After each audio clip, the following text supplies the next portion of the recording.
Assalamualaikum warahmatullahi wabarakatuh.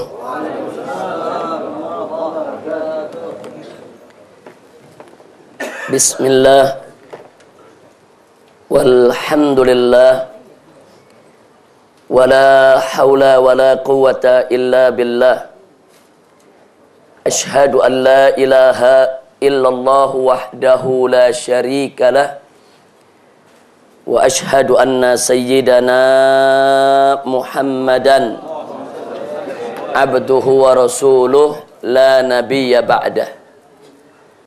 Allahumma salli wa sallim wa barik ala sayyidina wa habibina wa syafi'ina wa maulana nabiyyina Muhammadin wa ala alihi at-tahirin at-tayyibin wa ashabihi al-ghurril mayamin wa man tabi'ahum bi ihsanin ila yaumiddin. Allahumma anfa'na bima 'allamtana wa 'allimna ma yanfa'una. Allahumma zidna ilma warzuqna fahma wa atina hikmah. Allahumma barik lana fi majlisina hadha birahmatika ya arhamar rahimin walhamdulillahi rabbil alamin. Taqabbalallahu minna wa minkum fataqabbal ya karim. Kepada para habaib, para masyaikh, para asatidzah, kepada para orang tua kita yang sama kita cintai dan sama kita muliakan, dan kepada segenap ikhwan al-ahibba'i rahimakumullah. Pada kesempatan hari ini, insyaallah majelis kita yang mudah-mudahan senantiasa diberkahi oleh Allah Subhanahu wa taala akan menyajikan pemaparan tentang Al-Qur'anul Karim di antara hermeneutika dan tafsir. Kenapa tema ini menjadi sangat penting untuk kita pelajari di zaman sekarang ini? Karena saat ini kita banyak mendapatkan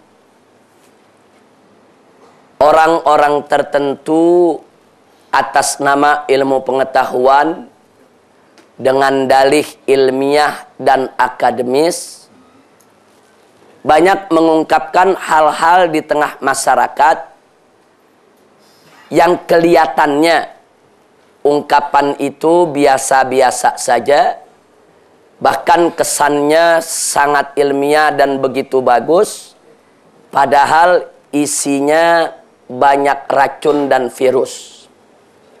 Saya kasih contoh. Coba Anda dengarkan baik-baik apa yang akan saya ungkapkan.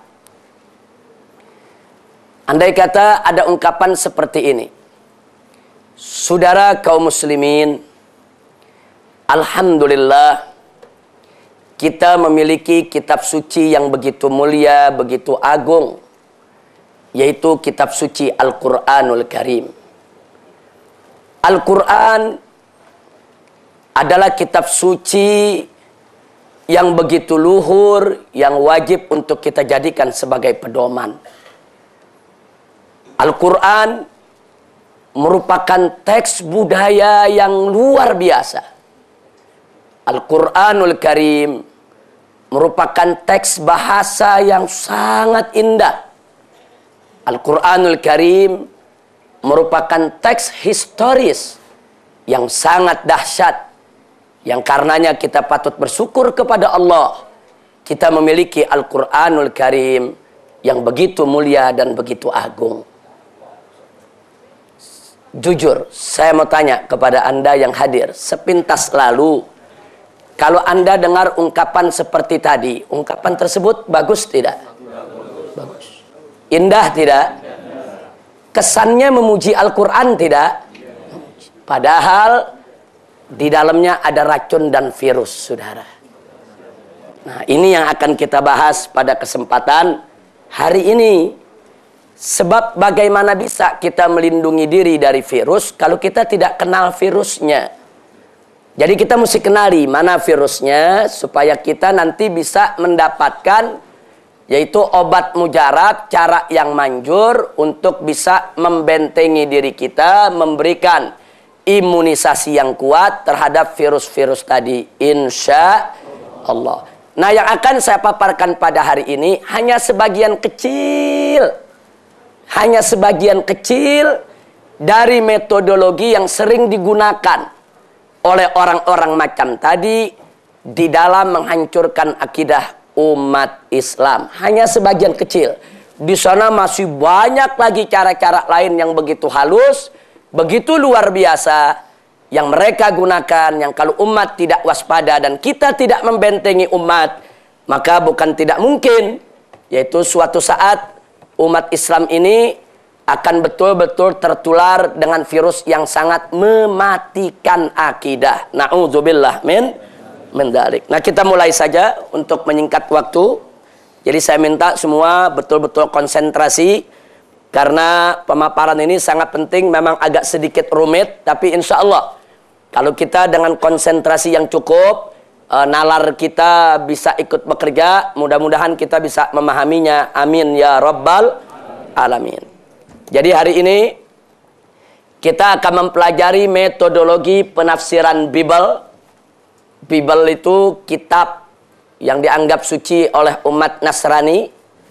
Bahkan orang Yahudi pun juga menyebut Taurat mereka dengan sebutan Bible. Yang jelas ini bukan Al-Quran. Metodologi penafsiran Bible yang namanya hermeneutika. Dalam studi Al-Quran.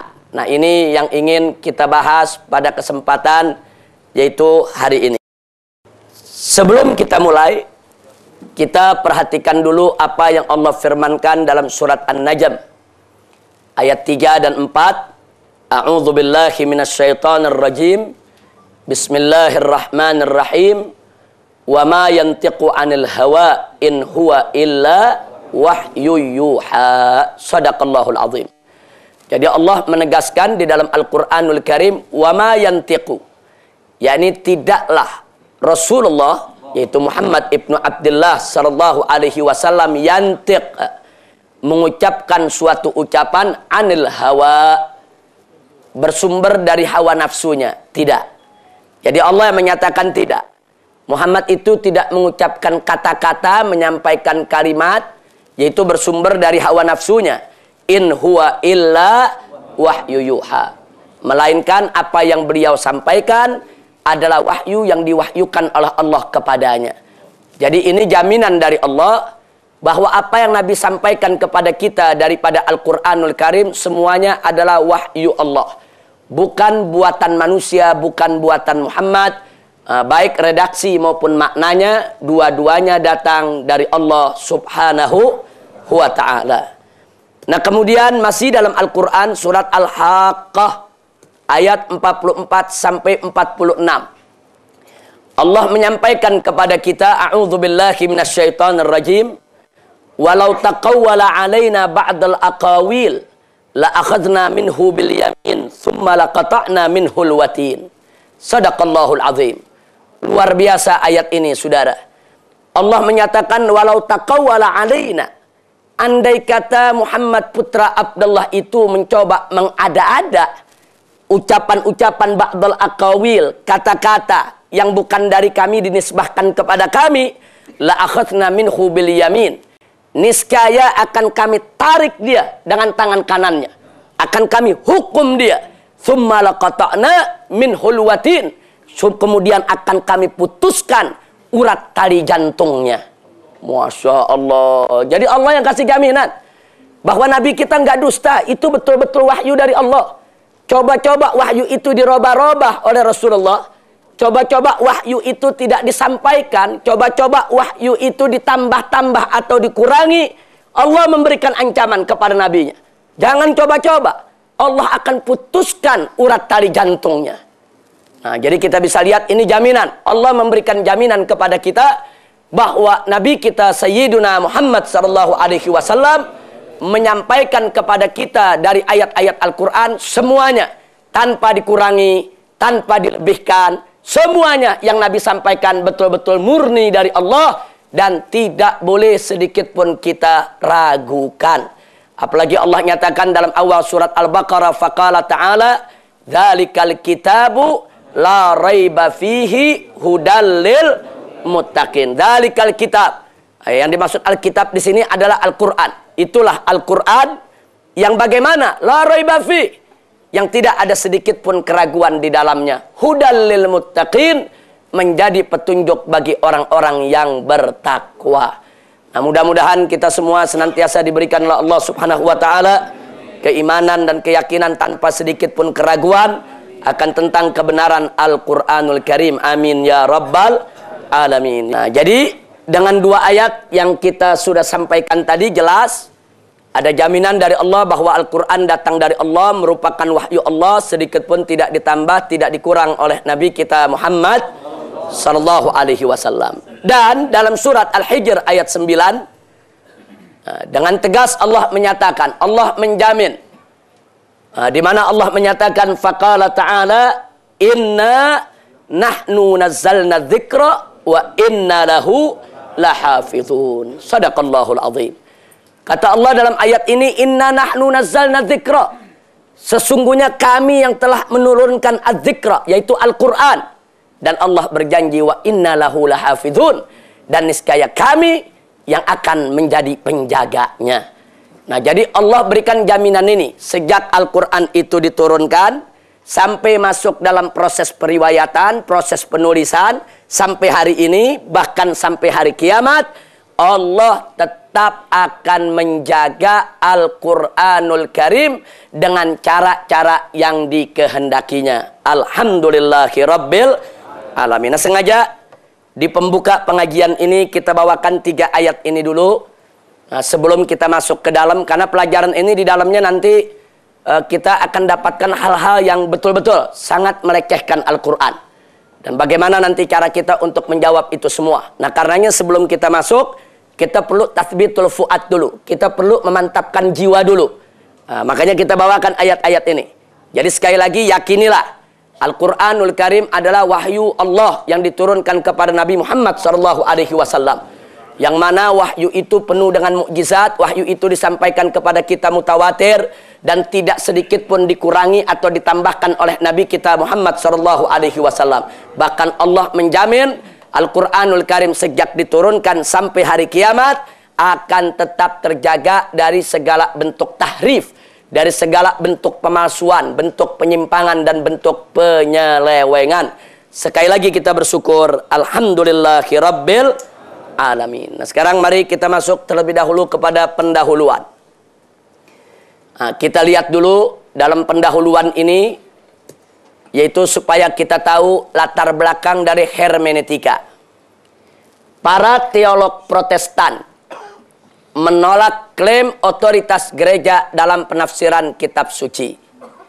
Sebelum aliran Protestan lahir, dulu penafsiran kitab suci Bible hanya boleh dilakukan oleh agamawan yang memang sudah ditetapkan oleh gereja. Jadi dengan kata lain hanya pendeta-pendeta yang sangat khusus yang boleh menafsirkan Bible. Sehingga terjadi kontradiksi antara agamawan dengan ilmuwan. Sampai-sampai ilmuwan seperti Galileo itu diseret ke pengadilan gereja, diancam untuk dihukum mati. Karena mengeluarkan teori bumi bulat, kemudian bumi ini berputar pada porosnya, kemudian bumi juga mengelilingi matahari, dan seterusnya. Itu dianggap oleh gereja bertentangan dengan tafsir Bible. Akhirnya Galileo diancam akan dihukum mati, dibakar hidup-hidup. Karena takut, Galileo menarik dia punya teorinya untuk tunduk kepada gereja. Nah, peristiwa-peristiwa ini banyak terjadi. Bahkan ada ilmuwan yang tidak mau menarik dia punya teorinya, dibakar hidup-hidup oleh gereja.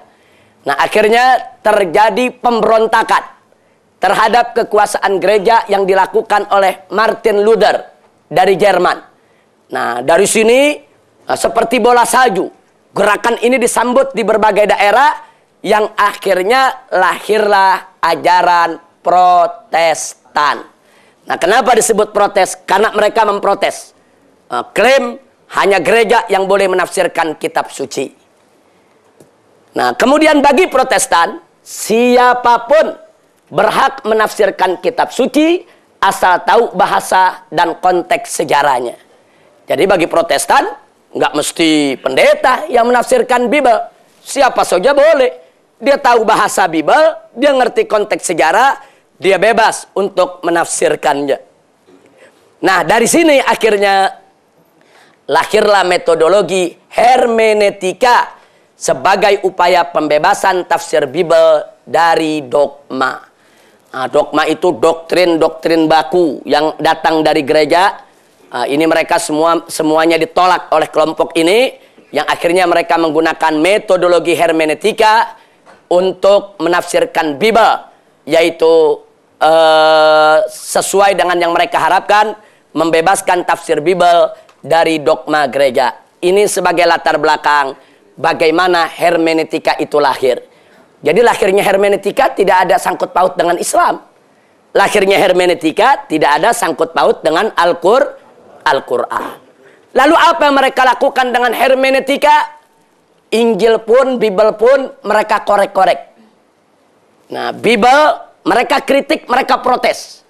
Jadi kalau ada ayat-ayat Bible yang tidak sesuai dengan akal, mereka katakan ini palsu. Nah, jadi Bible harus tunduk kepada pemahaman akal mereka. Nah, ini yang terjadi. Nah, kemudian mereka lakukan yaitu upaya untuk mengkritisi Bible dengan metodologi yang mereka tetapkan.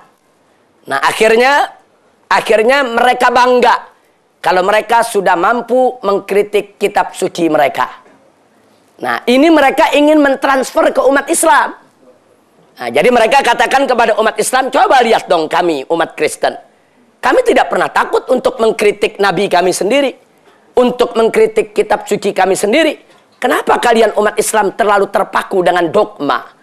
Kenapa kalian umat Islam terlalu bertaklid? Kenapa kalian umat Islam tidak ingin menggunakan akal kalian? Kenapa harus tunduk buta kepada manusia yang bernama Muhammad? Mestinya kalian juga terbuka, periksa Muhammad itu bohong atau tidak. Nah, kalau nanti begitu kalian periksa Muhammad ternyata tidak bohong, itu keuntungan buat kalian. Tapi kalau ternyata Muhammad bohong, kewajiban kalian untuk meluruskannya. Nah, ini yang mereka propagandakan di tengah umat Islam. Jadi mereka begitu bangga, lihat kami. Kami gunakan akal kami gunakan nalar kami, ilmu kami. Untuk memeriksa kitab suci kami sendiri. Nah, ini yang dilakukan oleh pakar-pakar daripada penafsiran Bible yang menggunakan hermeneutika. Nah, jadi supaya kita tahu pendahuluannya bagaimana hermeneutika lahir. Nah, sekarang mari kita lihat lagi. Apa yang menjadi seruan kalangan orientalis? Seorang pendeta asal Irak, dan dia menjadi dosen di Birmingham University di Inggris, yaitu yang bernama Alfonso Mingana. Ini lahir tahun 1839, wafat 1932. Dia membuat seruan. Bunyi seruannya, perhatikan. Sudah tiba masanya untuk melakukan kritik teks terhadap Al-Quran, sebagaimana telah kita lakukan terhadap Bible Yahudi yang berbahasa Ibrani Aramaik dan kitab suci Kristen yang berbahasa Yunani. Perhatikan. Jadi sang pendeta ini mengatakan dengan terang-terangan di kalangan orientalis. Jadi kita kan sudah melakukan kritik terhadap Bible Yahudi, Taurat maksudnya, terhadap Bible-nya Nasrani, Injil maksudnya. Maka sudah tiba saatnya. Kini giliran kita mengkritisi Al-Quran. Jadi ini seruan datang dari kalangan orientalis sejak tahun 1839. Nah, ini bisa kita dapat dalam buku Mingana yang diterbitkan tahun 1927. Nah, di situ kita bisa lihat Syriac Influence on the Style of the Quran. Ini buku yang dibuat oleh dia ajukan seruan ini, dia ajak semua pihak, termasuk ulama kaum muslimin, agar jangan takut berpikir. Ini bahasa dia. Mereka bilang umat Islam ini takut berpikir, makanya nggak berani mengkritik Al-Quran. Umat Islam ini terbelakang di dalam menggunakan nalar, makanya tidak berani untuk menyelami daripada studi teks Al-Quran. Nah, kemudian mari kita lihat lagi itu seruan barusan. Nah, kemudian kini ada ajakan. Nah, ajakan dari siapa? Dari tokoh Kristen Metodis dari Australia, Arthur Jeffrey. Oh, ini Jeffrey luar biasa, paling banyak mengarang kitab yang berkaitan dengan tafsir, yang berkenaan dengan Al-Quran dan yang berkenaan dengan hadis. Nah, Jeffrey ini lahir 1893, wafat 1956. Nah, dia melakukan ajakan. Perhatikan ajakannya. Apa yang kita butuhkan, bagaimanapun, adalah tafsir kritis yang mencontohi karya yang telah dilakukan oleh orientalis modern. Sekaligus menggunakan metode-metode penelitian kritis modern untuk tafsir Al-Quran. Nah, jadi Arthur Jeffrey ini melakukan kampanye di mana-mana. Nah, baik kepada orang Kristen maupun orang Islam, para cendekiawan, supaya membuat tafsir Al-Quran edisi kritis. Jadi harus dikritisi. Nah, ini disebutkan dalam bukunya, yaitu The Quran as Scripture. Jadi ada satu buku yang diterbitkan tahun 1952 oleh Jeffrey. Dia sebutkan persoalan ini, dan di dalam buku tersebut padat, yaitu dengan kritik terhadap Al-Quran. Nah, sekarang setelah ada seruan, ada ajakan dari orientalis, bagaimana sambutan umat Islam? Mari kita lihat ya ikhwan. Di Indonesia ada mega proyek yang dibuat kerjasama antara Sepilis dan dengan Asia Foundation. Sepilis adalah sekularisme, pluralisme, dan liberalisme. Nah, jadi kita singkat Sepilis. Mereka membuat kerjasama dengan Asia Foundation dan beberapa lembaga donasi asing lainnya di Indonesia. Untuk apa? Untuk membuat tafsir Al-Quran edisi kritis. Karena mereka anggap tafsir-tafsir yang ada saat ini sudah ketinggalan zaman semuanya. Nah, disinilah ini pernah saya ungkapkan dalam buku yang saya tulis tahun 2003. Yaitu tentang amar ma'ruf nahi munkar. Jadi sumbernya ada di sana semua. Nah, silakan bagi mereka yang ingin mengkajinya lebih dalam. Nah, inilah alasannya kenapa kelompok Sepilis kemarin mati-matian berjuang lewat Mahkamah Konstitusi untuk membatalkan undang-undang penodaan agama. Karena undang-undang penodaan agama bagi mereka merupakan penghalang dari lahirnya proyek ini. Proyek ini tidak bisa jalan kalau undang-undang penodaan agamanya tidak dibatalkan. Nah, sebab kalau proyek ini mereka teruskan, kemudian mereka terbitkan tafsir Al-Quran edisi kritis, maka itu akan divonis oleh umat Islam sebagai penodaan agama. Nah, maka proyek ini akan berhadapan dengan hukum. Makanya kemarin mereka mati-matian, batalkan dulu itu undang-undang. Nah, kalau undang-undang sudah batal, mereka bisa terbitkan ini. Tapi alhamdulillah, ternyata putusan Mahkamah Konstitusi menolak gugatan mereka dan tidak membatalkan undang-undang penodaan agama. Alhamdulillahirabbil alamin. Nah, tapi bukan berarti perjuangan telah selesai. Belum, mereka nggak bakal berhenti. Mereka akan pakai berbagai macam cara untuk menuntaskan daripada rencana mereka dan mensukseskan daripada proyek mereka. Nah, ini yang perlu kita ketahui. Nah, sekarang pertanyaannya, bagaimana sih maksudnya menafsirkan Al-Quran dengan hermeneutika? Apa sih itu hermeneutika? Apa betul hermeneutika itu berbahaya buat Al-Quranul Karim? Nah, ini yang memancing kita semua ingin tahu sebetulnya apa sih itu hermeneutika. Nah, sebentar lagi kita akan berkenalan dengan itu semua ya ikhwan. Nah, jadi di sini sebelum kita masuk ke sana, tolong diingat dulu pernyataan berikut. Ini pernyataan dari seorang orientalis yang cukup jujur. Jadi sekali lagi, tidak semua orientalis mempelajari Islam untuk menyerang Islam. Tidak. Ada orientalis mempelajari Islam untuk mencari kebenaran. Nah, jadi nggak ada tuh niat-niat ingin menyerang.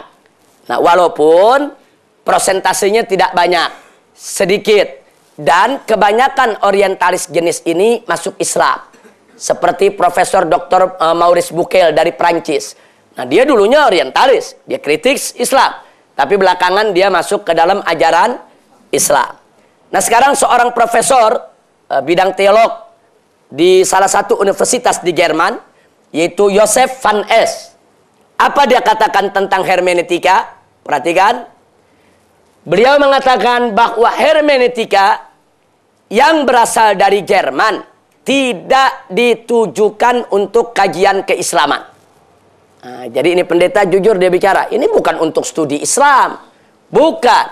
Pada mulanya, ia merupakan produk teologi Protestan yang dipakai untuk kajian Bible oleh Friedrich Schleiermacher dan belakangan oleh Martin Heidegger dan Hans Jost Gadamer dalam kajian kesusastraan Jerman maupun klasik. Jadi pendeta ini mengatakan hermeneutika bukan buat studi Islam. Hermeneutika itu bukan buat kajian keislaman. Hermeneutika itu untuk kajian Bible. Nah, jadi di sini saya ingin sampaikan, jangankan kita umat Islam, orang Kristen pun sendiri ada yang menolak kalau hermeneutika itu dibuat kajian Al-Quran. Nah, ini supaya kita tahu. Jadi bukan hanya kita. Nah, kita punya pegangan, lihat. Hatta pendeta pun ada yang tidak setuju dengan itu. Karena dia bilang berbeda antara Bible konteksnya dengan Al-Quran.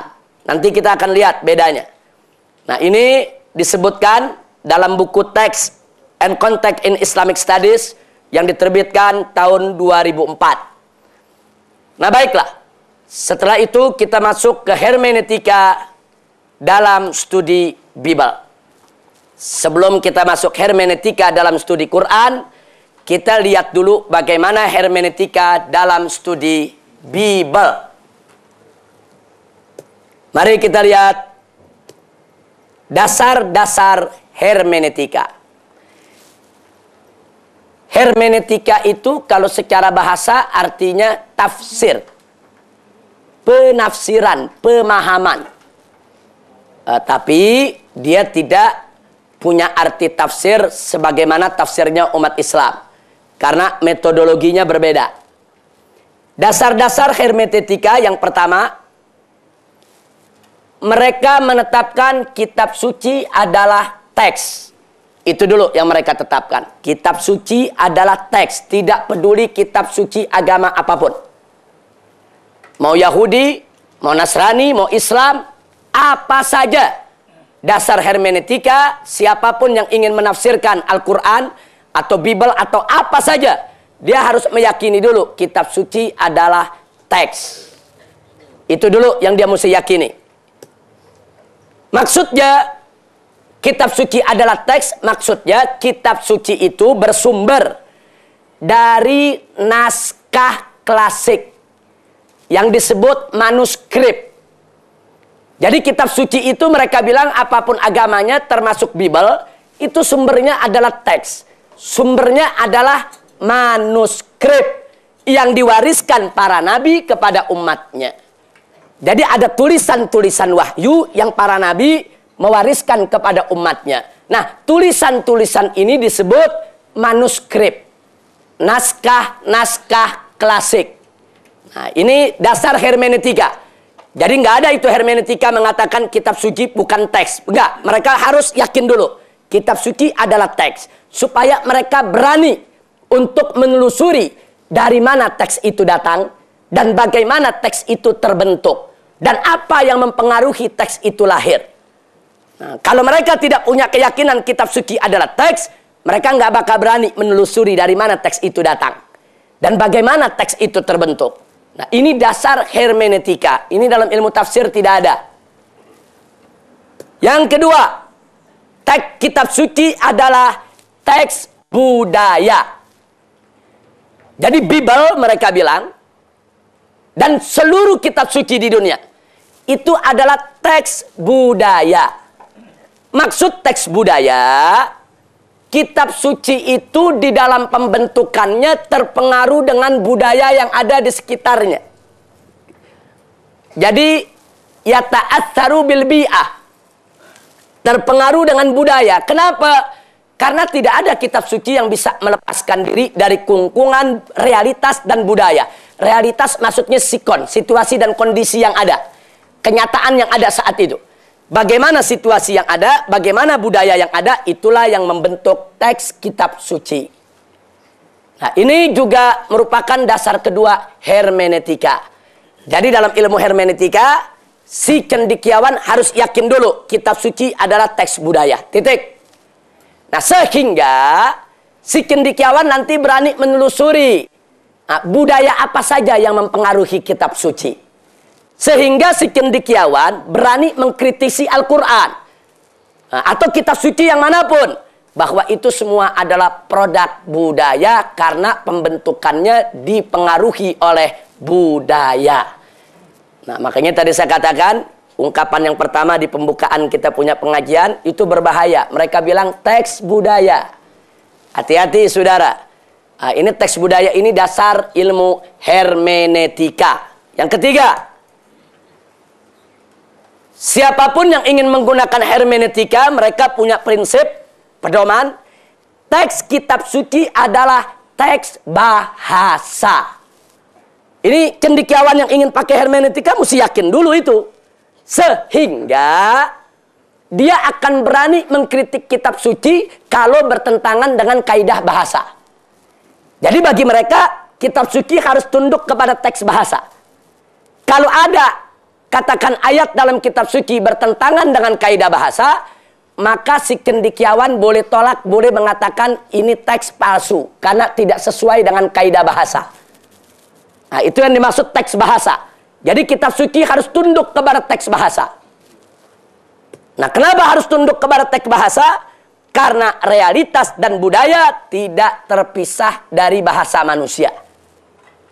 Nah, jadi yang namanya realitas, budaya dalam kehidupan manusia, di sana ada bahasa yang membuat mereka bisa berkomunikasi satu dengan yang lainnya. Yang dengan bahasa tersebut, mereka bisa mentransformasi budaya-budaya yang ada di tengah masyarakatnya. Makanya menurut mereka, karena kitab suci adalah teks budaya, maka kitab suci tidak terlepas juga sebagai teks bahasa. Yang keempat, teks kitab suci adalah teks historis.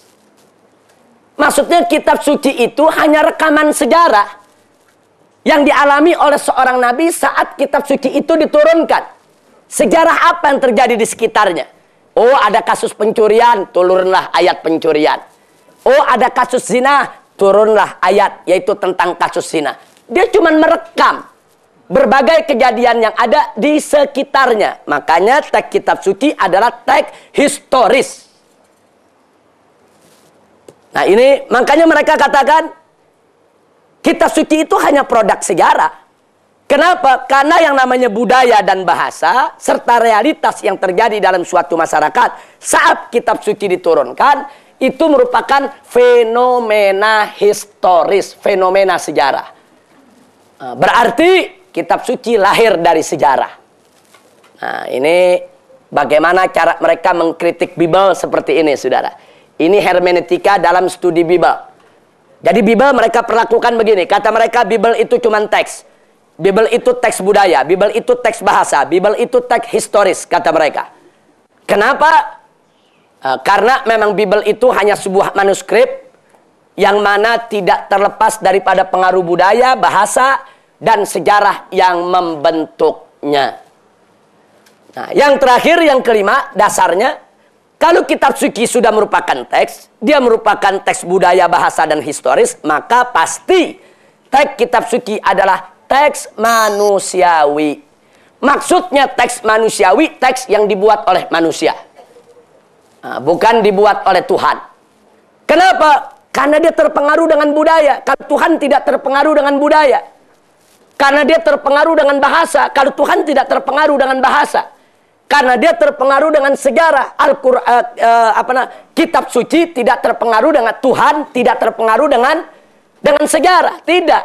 Nah, karena Tuhan tidak terpengaruh dengan budaya, tidak terpengaruh dengan bahasa, tidak terpengaruh dengan historis, maka kitab suci bukan dari Tuhan. Maksudnya Bible. Bukan dari Tuhan. Tapi dia datang dari sesuatu yang bisa terpengaruh oleh budaya, bahasa, dan historis. Siapa? Manusia. Nah, maka itu mereka mengatakan semua kitab suci adalah teks manusiawi. Dengan kata lain, produk manusia, buatan manusia. Jadi orang-orang Kristen pun, khususnya dari Protestan yang sudah mempelajari hermeneutika, ini keyakinan mereka.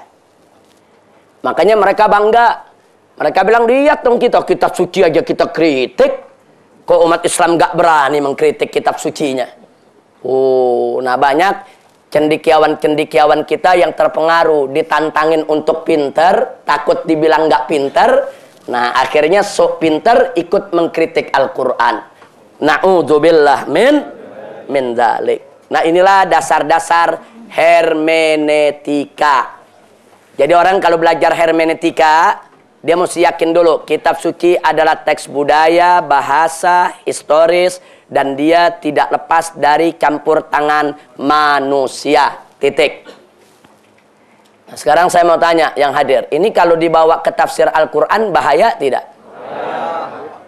Berarti Al-Quran harus kita yakini sebagai teks. Sebagai teks budaya, teks bahasa, teks historis, dan Al-Quran adalah buatan manusia. Ini bahaya, saudara. Sejarah itu harus dikaji. Sebuah kitab suci, bagaimana teks itu lahir, dan apakah itu asli atau tidak, harus dikaji. Ini namanya kritik historis. Yang kedua, kritik teks. Teks yang tertulis dalam kitab suci, di manuskrip kuno, naskah-naskah kuno yang ditinggalkan, pelajari. Apakah teks-teks tersebut sudah sesuai dengan bahasa yang berlaku di zaman itu? Apa sudah tunduk kepada kaidah-kaidah, yaitu daripada tata bahasa yang ada? Nah, ini harus dikritik. Kalau tidak tunduk, kenapa? Nah, itu mereka anggap ada indikasi penyimpangan dan penyelewengan. Nah, kemudian yang ketiga, kritik sastra. Nah, mereka juga harus berani melihat kitab suci tersebut bagaimana sastranya. Sudah benar belum menurut sastra masyarakat yang ada di zaman kitab suci tersebut diturunkan? Kalau tidak sesuai, kitab suci yang mesti disalahkan, bukan sastra yang berlaku. Ya, jadi kitab suci mesti diluruskan, harus mengikuti sastra yang berlaku ketika itu. Ini namanya kritik sastra. Yang keempat, kritik bentuk. Nah, bagaimana bentuk-bentuk daripada teks tersebut? Bentuk katanya, bentuk kalimatnya, ini semua harus dikritisi. Dan harus disesuaikan dengan bentuk-bentuk yang berlaku di zaman kitab suci itu diturunkan, kalau ingin mengetahui kitab suci itu asli atau tidak. Yang kelima, kritik redaksi. Yaitu penelitian tentang mana yang asli dan tambahan dalam sebuah teks. Jadi kadang-kadang dalam satu redaksi mungkin ada satu kata, dua kata yang ditambah. Nah, untuk mengetahuinya harus ada kritik redaksi. Mana yang masuk di akal, mana yang tidak masuk di akal, mana yang sesuai dengan realita kehidupan, mana yang tidak sesuai dengan realita. Nah, jadi seorang penafsir kitab suci harus berani melakukan kritik redaksi. Inilah teori-teori hermeneutika. Memang ini justru yang membuat banyak cendekiawan muslim terpengaruh. Karena kelihatan teorinya ini sangat ilmiah. Berani mengkritik. Ini betul-betul mengagungkan akal. Mengagungkan akal, nalar, logika, dan ilmu yang dimiliki oleh seorang cendekiawan.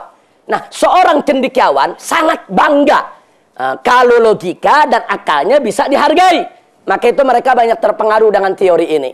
Akhirnya mereka ikut ke dalam teori ini, dan mereka coba untuk ngorek-ngorek Al-Quranul Karim. Taib. Nah, sekarang kalau sudah tahu sedemikian rupa, maka yang berikutnya kita lihat sifat hermeneutika. Ini yang penting. Ini yang penting, sifat hermeneutika. Sifat hermeneutika yang pertama, relativisme. Pokoknya siapa saja yang menggunakan hermeneutika dalam kajian kitab suci, pasti punya pendapat relativisme. Apa yang dimaksud dengan relativisme? Mereka akan berkeyakinan bahwasanya tidak ada tafsir yang mutlak benar. Semuanya relatif. Tidak ada yang mutlak benar. Nah, ini makanya orang-orang liberal kenapa mengatakan semua agama sama? Ini dia. Nah, karena mereka punya pemikiran relativisme. Nggak ada kebenaran mutlak, dia bilang. Nggak bisa satu agama mengklaim kalau dirinya yang paling benar agamanya. Sementara yang lain salah. Nggak bisa. Bisa jadi Islam yang benar, Kristen yang salah, atau sebaliknya. Kristen yang benar, Islam yang salah. Nah, jadi ini namanya relatif. Bahkan dia katakan, kalau begitu ini relatif. Tidak ada tafsir yang mutlak benar. Yang akibatnya akan mengantarkan tidak ada agama yang mutlak benar, dan seterusnya. Nah, ini hati-hati. Ini namanya relativisme. Di universitas-universitas negeri di Indonesia, ini banyak sekali dosen yang mengajarkan relativisme. Dan banyak mahasiswanya yang ikut mengiyakan, mengaminkan, membenarkan, yaitu pemikiran macam ini. Nah, kalau orang sudah relativisme, dia mengatakan tidak ada kebenaran yang mutlak, semua kebenaran relatif, maka dia akan menjadi skeptis. Nah, ini disebut skeptisisme. Apa itu skeptisisme? Yaitu suatu paham, keyakinan yang meragukan kebenaran dari manapun datangnya. Nah, kalau pertama dia katakan, nggak ada tuh mutlak benar, nggak ada. Nah, lama-lama dia akan skeptis. Dia akan ragu dengan semua kebenaran. Nah, kalau sudah ragu dengan semua kebenaran, maka dia akan terpengaruh dengan antagonisme. Antagonisme itu maksudnya ala adria. Dia mengatakan, saya tidak tahu mana yang benar. Nah, itu kalau udah begitu, ujung-ujungnya ateis. Nggak percaya kepada kebenaran. Nah, ujung-ujungnya ateis. Nggak percaya kepada Tuhan, nggak percaya kepada agama. Awalnya memang bukan ateis, bukan. Awalnya tidak ada kebenaran yang mutlak. Nah, dari situ semua kebenaran diragukan. Nah, kalau kebenaran semua diragukan, nanti lama-lama saya tidak tahu mana yang benar. Nah, nanti ujung-ujungnya saya udah nggak percaya dengan kebenaran. Nah, itulah yang kita sebut di sini desakralisasi teks. Nah, kalau sudah dia bersikap relativisme yang mengantarkan kepada skeptisisme, yang kemudian nanti bersikap antagonis, bahkan bersikap ateis, maka sikapnya terhadap kitab suci desakralisasi teks. Yang maksudnya desakralisasi teks, bahwa semua kitab suci tidak ada yang sakral. Tidak ada yang suci, karena semuanya buatan manusia. Oh, ini berbahaya, dan ini sudah kita buktikan. Bagaimana Sumanto Qurtubi dalam bukunya yang berjudul Lubang Hitam Agama, ini dia katakan bahwa kitab suci Al-Quran tidak sakral, tidak suci. Tidak. Kitab suci Al-Quran itu, dia bilang, itu merupakan konspirasi antara Jibril dan Muhammad dan masyarakat Quraisy. Nah, jadi coba lihat, kenapa bisa lahir pendapat macam itu? Ini tadi. Karena memang dia sudah meyakini relativisme, skeptisisme, yang akhirnya mengantarkan kepada desakralisasi teks. Yang keempat, kalau sudah dia punya keyakinan teks itu tidak ada yang sakral, tidak ada yang suci, maka tidak perlu tabu menafsirkan kitab suci. Nggak ada ketabuhan, nggak ada larangan. Orang nggak suci, nggak sakral kok. Kalau nggak sakral, siapa aja boleh menafsirkan, siapa aja boleh ngomong, siapa aja boleh bicara. Kalau itu sakral, baru nggak boleh. Nah, jadi untuk mengundang agar semua orang bisa seenaknya menafsirkan Al-Quran, saudara, mereka melakukan desakralisasi teks. Mereka melakukan upaya bahwa teks Al-Quran tidak suci. Ini sifat hermeneutika. Makanya Anda boleh perhatikan, siapapun profesor, doktor yang mengaku beragama Islam, kalau sudah bicara hermeneutika, pasti ragu akan kebenaran. Pasti mengklaim semua agama sama dan benar. Pasti begitu bangga dengan pluralisme, inklusivisme, dan lain sebagainya. Na'udzubillah min dalik. Jadi yang keempat itu, siapa saja berhak menafsirkan teks kitab suci. Yang kelima, Kalau sudah begini, akan terjadi siklus hermeneutis. Ini siklus hermeneutis, ini penyakitnya hermeneutika. Apa maksudnya? Maksudnya makna senantiasa berubah. Jadi kitab suci itu harus ikut zaman dong. Jadi kitab suci itu harus ikut zaman. Makanya di sini kita tuliskan non statis, dia tidak tetap. Jadi kalau zamannya maju, ya tafsirnya mesti maju. Lebih maju lagi, ya tafsirnya mesti lebih maju lagi. Nah, makanya mereka katakan ini ada siklus hermeneutis. Nah, jadi kalau tafsir yang tahun 60-an itu buat yang tahun 60. Nah, ini kan kita tahun 2010. Mesti ada tafsir yang tahun 2010. Nah, ini penyakit hermeneutika. Kita sebut siklus hermeneutis. Na'udzubillah min dzalik. Nah, itulah hermeneutika dalam studi Bible. Nah, sekarang kita bawa hermeneutika dalam studi Al-Quran.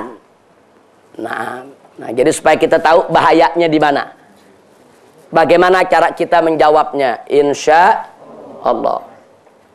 Hermeneutika dalam studi Al-Quran, kita lihat dulu dari sisi istilah dan sejarah. Secara istilah, hermeneutika itu berasal dari bahasa Yunani dan artinya adalah pemahaman suatu teks.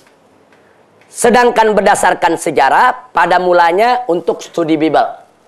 Baru belakangan digunakan untuk studi Al-Quran.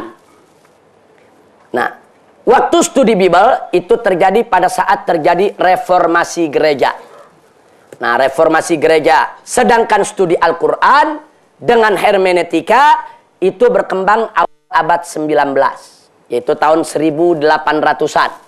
Baru mulai muncul hermeneutika dalam studi Al-Quran. Nah, reformasi gereja itu ditandai dengan gerakan Martin Luther. Yang lahir tahun 1483, wafat 1546. Nah, sedangkan hermeneutika dalam studi Al-Quran, itu yang pertama memulainya adalah Abraham Geiger. Ini tahun 1810 lahir, wafat 1874. Inilah pendeta yang pertama kali membawa hermeneutika dalam studi Al-Quran. Nah, setelah itu muncullah mereka yang mencoba mengaplikasikan hermeneutika dalam studi Al-Quran. Antara lain, yang tadi sudah kita sebut, Abraham Geiger. Dia itu melakukan kajian Al-Quran dari konteks ajaran Yahudi. Yang kedua, Gustav Weil. Ini dia melakukan kajian Al-Quran secara kronologis. Kemudian muncul lagi Theodor Noldek. Ini melakukan kajian kritis asal-muasal Al-Quran. Dan belakangan, Jeffrey, yang tadi kita sebutkan. Nah, inilah yang menawarkan tafsir Al-Quran edisi kritis. Ini dari Australia. Ini dari Gereja Metodis Australia. Nah, jadi kita lihat kapan hermeneutika itu mulai masuk dalam studi Al-Quran. Nah, sekarang kita lihat hermeneutika Al-Quran. Nah, tadi Bible yang kita bicarakan. Sekarang Al-Quran. Satu, kalau kita pakai hermeneutika dalam Al-Quran, berarti kita harus meyakini Al-Quran adalah teks. Kan tadi mereka bilang kitab suci adalah teks. Berarti siapapun yang membawa hermeneutika ke dalam Al-Quran, dia harus meyakini kalau Al-Quran adalah teks. Dengan kata lain, Al-Quran itu adalah dokumen tertulis, naskah klasik, atau disebut manuskrip yang diwariskan Muhammad kepada umatnya. Cuma teks yang diwariskan. Nah, teks itu mesti diteliti. Tulisannya benar apa enggak, redaksinya bagaimana, sastranya bagaimana, bahasanya bagaimana. Nah, ini siapapun yang ingin membawa hermeneutika dalam Al-Quran. Kedua, teks Al-Quran adalah teks budaya. Artinya Al-Quran itu produk budaya, lahir dari budaya. Al-Quran itu terpengaruh budaya, kata mereka. Tiga, teks Al-Quran adalah teks bahasa. Artinya Al-Quran itu tunduk kepada kaidah tata bahasa Arab yang berlaku saat Al-Quran itu diturunkan. Dia lahir daripada bahasa Arab. Sedangkan yang keempat, teks Al-Quran adalah teks historis. Dengan kata lain, Al-Quran itu hanya rekaman sejarah abad ke-7 Masehi. Apa yang terjadi di sekitar Nabi itu direkam oleh Al-Quran, diinformasikan. Dia hanya teks sejarah dan lahir daripada sejarah. Yang pada akhirnya, hermeneutika Al-Quran akan mengantarkan kepada kesimpulan bahwa teks Al-Quran adalah teks manusiawi, bukan teks ilahi. Bahwa teks Al-Quran adalah buatan manusia. Nah, sekarang saya mau tanya, berarti kalau hermeneutika dibawa ke Al-Quran, berbahaya tidak buat? Bahaya, saudara. Oh, dahsyat ini bahayanya. Nah, tapi supaya lebih jelas bahayanya, saya rincikan satu-satu. Mari kita lihat.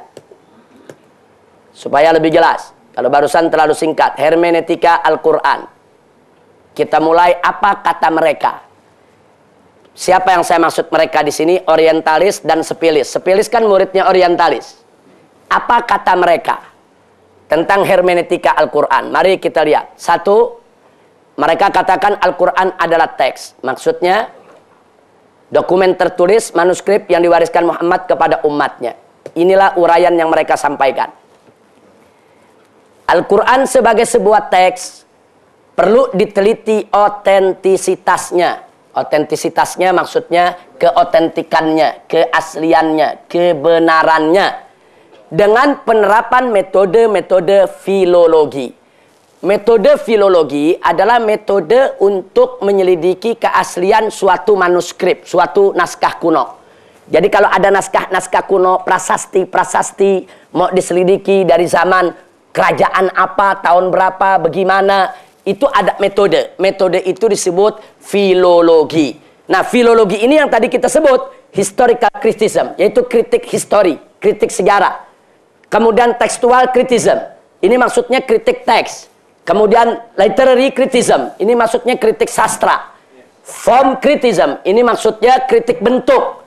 Kemudian redaction criticism, ini maksudnya kritik redaksi, yang tadi sudah kita bahas. Jadi Al-Quran sebagai sebuah teks, kata mereka, perlu diteliti otentisitasnya dengan penerapan metode-metode filologi. Kenapa? Karena metode-metode tersebut merupakan metode penelitian modern yang telah sukses diterapkan dalam studi kritis Bible. Dan telah diakui oleh banyak kalangan peneliti dan cendekiawan dari Yahudi, Kristen maupun Islam. Jadi dengan kata lain, kalau Anda mau modern, pakai dong ini teori modern. Kalau Anda nggak pakai teori ini, berarti Anda ketinggalan zaman, Anda terbelakang, Anda tidak modern. Nah, kenapa Anda harus melarikan diri dari teori yang modern? Anda takut ketahuan Al-Quran itu bohong. Anda takut ketahuan Al-Quran itu buatan Muhammad. Anda takut ketahuan kalau Al-Quran itu bukan kitab suci. Nah, kalau Anda menggunakan ini, berarti Anda ketakutan sendiri. Kalau betul Anda yakin Al-Quran itu asli, datang dari Allah, ayo dong kita pakai kritik ini. Nah, makanya banyak cendekiawan kita yang pada awalnya tertantang, saudara. Nah, masuk pakai hermeneutika, tapi dia lupa. Kalau dasar-dasar hermeneutika itu akan membawa Al-Quran dilecehkan. Dia lupa, atau mungkin memang dia pura-pura lupa. Kalau sifat-sifat hermeneutika itu relativisme, memang sudah penuh dengan keraguan-raguan, tidak percaya ada kebenaran. Nah, ini yang jadi persoalan. Nah, sekarang bagaimana cara menjawab ini ya ikhwan? Ini bagian pertama. Hermeneutika Al-Quran ini yang mereka katakan. Cara menjawabnya, mari kita lihat. Nah, kita menjawab bukan dengan hermeneutika, tapi kita menjawab dengan tafsir. Nah, kalau kita pakai tafsir, Al-Quran bukan teks. Al-Quran bukan teks. Loh, kenapa? Mari kita lihat. Al-Quran adalah bacaan yang dihafal dan diwariskan dari generasi ke generasi secara mutawatir. Al-Quran bukan manuskrip, bukan. Al-Quran hafalan. Waktu Allah turunkan kepada Nabi lewat malaikat Jibril, bukan dalam bentuk manuskrip, bukan. Tidak ada naskah tulisan. Nah, diwahyukan kepada Nabi sehingga Nabi hafal. Dan Nabi menyampaikan kepada para sahabat sehingga juga para sahabat hafal. Nah, hafalan itu bukan teks. Tolong diwaspadai. Hafalan bukan teks. Jadi hafalan yang menjadi sumber pengetahuan kita tentang Al-Quran. Dari mana kita tahu Al-Fatihah itu bagian dari Al-Quran? Dari mana kita tahu Al-Baqarah itu bagian dari Al-Quran? Bukan dari teks, bukan. Tapi dari hafalan yang turun-temurun dari generasi ke generasi secara mutawatir. Nah, maka itu di sini kita tuliskan, perhatikan. Al-Quran pada dasarnya bukanlah tulisan, tetapi merupakan bacaan. Makanya namanya Al-Quran. Al-Quran itu artinya adalah bacaan.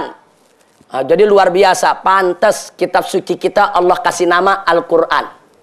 Kenapa? Allah tahu nanti di tahun 2010 ada liberal yang akan mengatakan Al-Quran itu teks. Allah maha tahu ya, kawan. Oh, nanti akan datang di zaman Al-Quran disebut teks. Jadi dari jauh-jauh hari Allah sudah sebut ini Al-Quran, bukan teks. Nah, makanya tolong dicamkan itu baik-baik ya, kawan.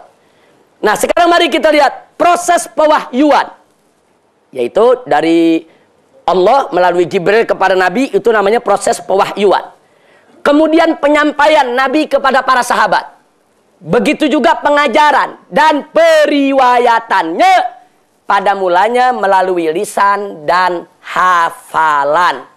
Dari generasi ke generasi secara mutawatir. Sehingga proses transmisi ini, perpindahan ini, menjamin keutuhan Al-Quran sebagai wahyu suci.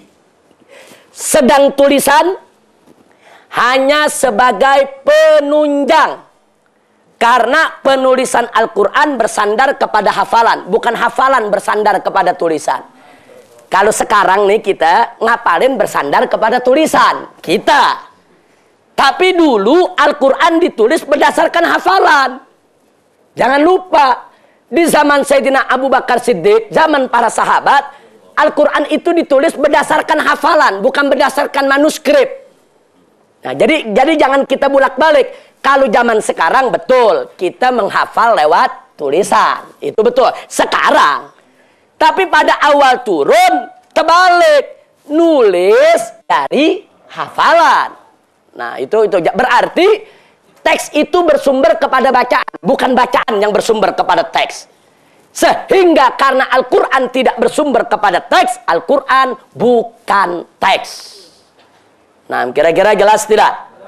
Nah, maka itu di sini kita tuliskan, saudara, karena penulisan Al-Quran bersandar kepada hafalan, bukan sebaliknya.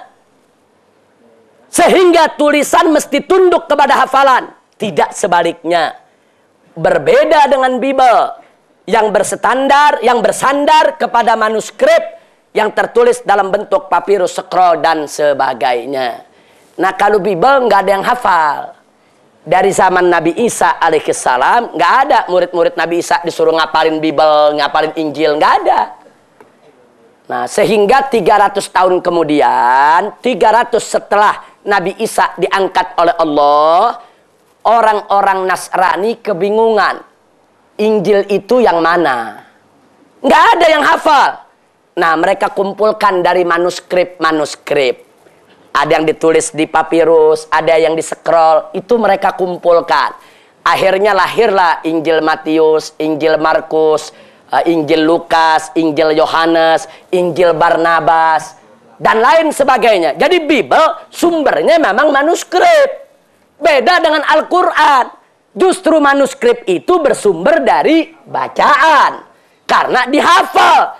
Inilah bukti dari janji Allah. Inna nahnu nazzalna dzikra wa inna lahu lahafizun. Subhanallah.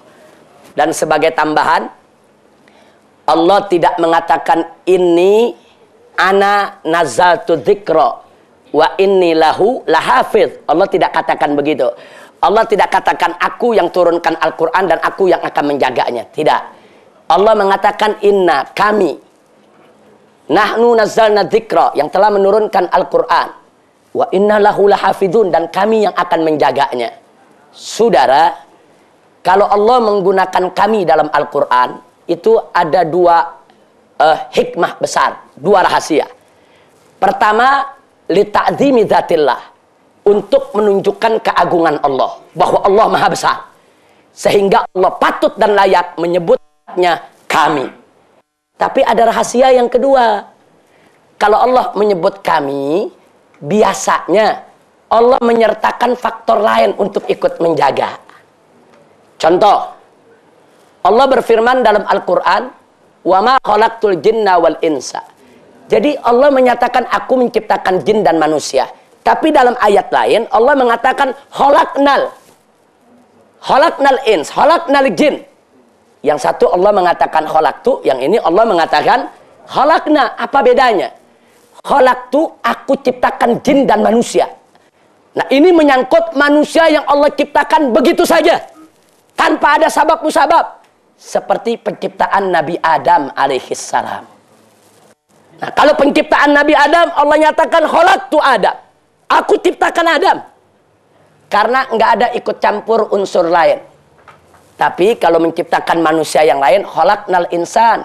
Kami ciptakan manusia. Kenapa? Karena ada proses campur tangan ibu bapaknya, ada perkawinannya, ada bertemu sperma dengan sel telurnya. Jadi ada campur tangan lain. Ini isyarat dari Allah. Artinya aku ciptakan lewat proses. Proses perkawinan, proses persenggamaan, proses pembuahan sel telur dengan nutfah. Akhirnya jadilah manusia. Nah, di sini ayat yang tadi, inna nahnu nazzalna dzikra. Kami yang akan menjaga Al-Quran. Allah menyatakan kami yang telah menurunkan Al-Quran dan kami yang akan menjaga Al-Quran. Artinya di dalam menjaga Al-Quran Allah maha mampu untuk menjaga sendiri, saudara. Tapi Allah menciptakan sunnahnya. Dengan cara apa menjaga Al-Quran? Dengan cara mengizinkan banyak hamba-hambanya diberikan karunia hafal Al-Quran. Subhanallah. Kita jangan cerita di negara Arab. Di Indonesia saja ada ratusan ribu yang hafal Quran. Anda boleh datang ke pesantren-pesantren tahfidzul Quran, ya ikhwan. 30 juz mereka hafal. Coba kita lihat. Kita kalau ngelihat Al-Quran, saudara, yang belum pernah ngapalin, begitu lihat, ya Allah, gimana ngapalnya nih? 30 juz, kadang-kadang satu ayat setengah mati, saudara. Tapi ini fakta. Di Indonesia ratusan ribu orang hafal Al-Quran. Bahkan di Mesir itu di tingkat-tingkat TPA yang 8 tahun, 10 tahun ada yang udah hafal 30 juz Al-Quran. Coba kita lihat, saudara. Ini karunia dari Allah. Allah yang memberikan karunia.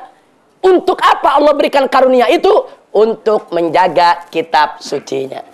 Jadi dari zaman Nabi sampai hari ini Al-Quran dijaga bukan dengan tulisan, tapi Al-Quran dijaga dengan bacaan dan hafalan.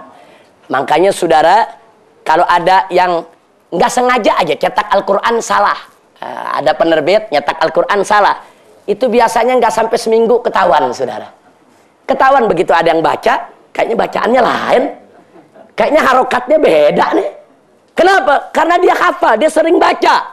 Begitu dirujuk ke yang mushaf cetakan lain, ternyata ketemu memang salah cetak, saudara. Itu yang salah cetak aja satu baris bisa ketahuan, bagaimana yang mau masukin? Kebongkar. Makanya sampai detik ini tidak ada satupun musuh Islam yang mampu memalsukan Al-Quran. Bukan mereka tidak berusaha, mereka berusaha. Sudah mereka lakukan. Israel pernah mencetak 1 juta eksemplar Al-Quran yang sudah dipalsukan, saudara. Dia pasukan cuma beberapa harokat, beberapa kata, tidak banyak, terbongkar. Nah, makanya ini janji Allah, inna nahnu nazzalna dzikra wa inna lahu lahafidun. Jadi Allah memakai inna di sini li ta'zimi dzatillah, untuk menunjukkan keagungan zatnya. Tapi pada saat yang sama untuk Allah memberikan isyarat. Bagaimana cara Allah yaitu menjaga Al-Quran dengan melibatkan hamba-hambanya yang soleh, hamba-hambanya yang beriman, hamba-hambanya yang hafiz, hamba-hambanya yang qari, sehingga Al-Quran tidak bisa dipalsukan oleh siapapun. Alhamdulillahirabbil alamin. Nah, ini jawabannya. Jadi jelas, Al-Quran bukan teks budaya. Bukan. Al-Quran bukan manuskrip. Kalau ada mengatakan, tapi dulu sahabat banyak yang nulis tuh di pelepah korma. Ada yang nulis di kulit, itu kan manuskrip. Betul. Tapi bukan itu sumber Al-Quran. Itu nulis apa yang ada di hafalan. Berarti sumbernya di mana? Hafalan. Nah, karena sumbernya hafalan, nggak bisa dilakukan kritik teks. Karena dia bukan teks. Filologi itu adalah metode yang digunakan untuk mengkritik teks yang ada di manuskrip. Karena Al-Quran bukan teks manuskrip, nggak bisa filologi dilakukan terhadap Al-Quranul Karim. Alhamdulillah. Nah ini yang mesti kita pahami. Nah ini kadang-kadang banyak yang salah paham. Nah, dia pikir Al-Quran ini manuskrip, jadi boleh dilakukan metode filologi. Kritik teks, kritik redaksi, kritik sastra, kritik sejarah. Nggak bisa. Kalau Al-Quran itu manuskrip, ya betul bisa dilakukan metode filologi. Tapi Al-Quran bacaan yang dihafal dan qiraatnya juga mutawatirah dari Nabi sampai ke kita. Alhamdulillahirabbil alamin. Sekarang yang kedua.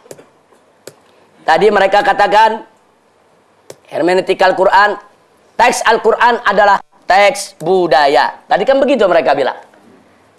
Nah, apa sih sebetulnya mereka maksud? Perhatikan. Ini ucapan mereka. Sejak awal Al-Quran diturunkan kepada Muhammad hingga wafatnya, kurang lebih 23 tahun, Al-Quran berinteraksi dengan merespon dan mengakomodir realitas, itu situasi, kondisi, kenyataan, dan budaya masyarakat Arab. Sehingga Al-Quran tidak bisa melepaskan diri dari kungkungan realitas dan budaya yang ada di masa itu. Karenanya Al-Quran adalah teks yang dilahirkan realitas dan diproduksi oleh budaya. Perhatikan, ini ungkapan mereka kelihatannya ilmiah, akademis. Yang begini yang masuk ke kampus-kampus, saudara. Nah, sekarang bagaimana cara kita menjawab ini? Nah, cara jawabnya perhatikan. Kita jawab dengan tafsir. Kita nggak menggunakan istilah hermeneutika. Al-Quran bukan teks budaya. Al-Quran saat diturunkan justru menentang dan ditentang oleh budaya Arab. Mari kita lihat selanjutnya, nanti kita jelaskan. Masyarakat Arab jahiliyah memandang Al-Quran saat diturunkan sebagai sesuatu yang aneh dan asing karena bertentangan dengan realitas dan budaya mereka. Bagaimana nggak dianggap aneh? Mereka sudah biasa mengubur hidup-hidup anak-anak perempuan mereka sebagai satu budaya yang bagus. Al-Quran bilang budaya jelek. Mereka sudah biasa judi, Al-Quran datang mengharamkan judi. Mereka sudah biasa khamar, Al-Quran datang mengharamkan khamar. Mereka lihat Al-Quran aneh, bertentangan dengan realitas dan budaya. Sampai-sampai Rasulullah dikatakan sahirun majnun. Ini orang sudah gila. Masa budaya yang sudah berurat berakar selama berabad-abad mau dilawan? Nah, ini saja sudah cukup bukti buat kita. Orang Arab sendiri, masyarakat jahiliyah, nggak pernah mengatakan Al-Quran itu produk budaya mereka. Enggak. Justru mereka mengatakan ini Al-Quran aneh, bertentangan dengan budaya kita. Andai kata Al-Quran itu teks budaya, yang lahir dari budaya masyarakat Arab, mestinya Al-Quran menghalalkan judi, menghalalkan khamar, tidak melarang wa'dul banat, tidak melarang ngubur hidup-hidup anak perempuan. Karena itu budaya. Tapi kenyataannya Al-Quran melawan itu budaya.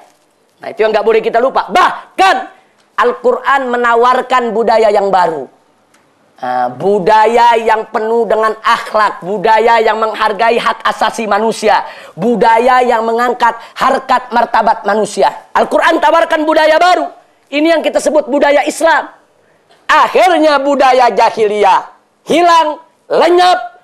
Budaya yang dibawa oleh Al-Quran itu yang hidup sampai hari ini, saudara. Jadi bukan Al-Quran lahir dari budaya, justru budaya lahir dari Al-Quran. Jadi jangan dibulak-balik. Enggak betul. Kalau Al-Quran dikatakan teks budaya, berarti Al-Quran anaknya budaya. Enggak betul. Justru Al-Quran menciptakan budaya baru. Mengadakan budaya baru. Menawarkan budaya baru. Nah, budaya yang mengangkat harkat martabat manusia. Jadi Al-Quran bukan teks budaya. Bukan. Nah, Al-Quran tidak lahir dari budaya. Bahkan justru budaya baru yang mulia dan agung itulah yang lahir dari ajaran Al-Quran. Kira-kira jelas tidak? Nah, kalau tadi mungkin jawabnya masih agak bingung. Sekarang mulai jelas dikit-dikit insya Allah.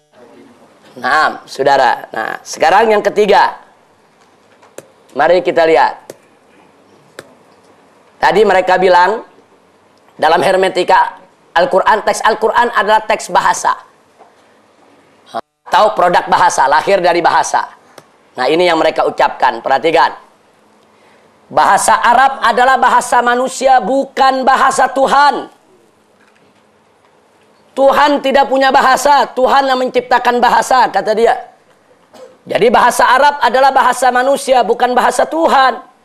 Artinya, penggunaan bahasa Arab dan bahasa lainnya dalam Al-Quran, termasuk teks Al-Quran dengan rasm Utsmani tanpa titik dan harokat. Dulu Al-Quran ditulis ada titik, tidak ada harokat. Fa dan qaf sama. Nah, tidak ada tuh fa titiknya 1 di atas, qaf titiknya 2, tidak ada. Ba dengan ya sama. Kalau ada di tengah ba, yu, ya, nun, ta, sa. Kalau ada di tengah tulisannya sama. Karena dulu bahasa Arab tidak ada titik, tidak ada harokat di zaman Nabi kita Muhammad Shallallahu Alaihi Wasallam. Nah, mereka katakan penggunaan bahasa Arab dan bahasa lainnya dalam Al-Quran. Begitu juga teks Al-Quran dengan rasm Utsmani tanpa titik dan harokat yang memungkinkan dibaca dengan beberapa bacaan. Semua itu menunjukkan adanya intervensi bahasa manusia dalam pembentukan Al-Quran. Sehingga Al-Quran menjadi teks bahasa yang tunduk kepada kaidah dan karakteristik bahasa tersebut, baik secara lisan maupun tulisan. Luar biasa ini, saudara. Ini ilmiah betul ini kelihatannya. Ini kalau kita kurang-kurang khawatir kita nggak bisa jawab. Coba lihat, dia bilang bahasa Arab bukan bahasa manusia, itu bahasa Tuhan. Mereka bilang kalau Tuhan bicara dengan bahasanya, manusia nggak ngerti. Nah, Allah menurunkan Al-Quran kepada Nabi itu dengan bahasa Tuhan. Muhammad yang menerjemahkannya ke dalam bahasa Arab. Ini tujuannya ke sana. Ini tujuannya ke sana. Jadi Al-Quran itu sudah diterjemahkan oleh Muhammad. Jadi yang ada sekarang ini bukan Al-Quran, terjemahan Al-Quran. Karena Allah itu kan bukan orang Arab, bukan manusia. Bahasa Arab bukan bahasa Tuhan. Bahasa itu kan ciptaan Tuhan. Mana ada bahasa Arab bahasa Tuhan? Bahasa Tuhan bahasa sendiri yang kita tidak tahu, kata dia. Tapi Muhammad diberikan kebisaan untuk memahami bahasa Tuhan. Nah, setelah itu karena manusia nggak ngerti, Muhammad menerjemahkannya ke dalam bahasa manusia, yaitu bahasa Arab. Luar biasa. Ini saya mau tanya, ini racun bukan ini? Oh, ini racun matikan ini. Ini racun loh, dahsyat ini, saudara. Nah, maka itu ini jawabannya agak panjang dan agak rinci. Nanti saya bacakan dan saya jelaskan. Kita lihat bagaimana cara jawabnya, saudara. Kita jawab dengan tafsir Al-Quran. Yang pertama kita katakan dengan tegas, Al-Quran bukan teks bahasa, titik.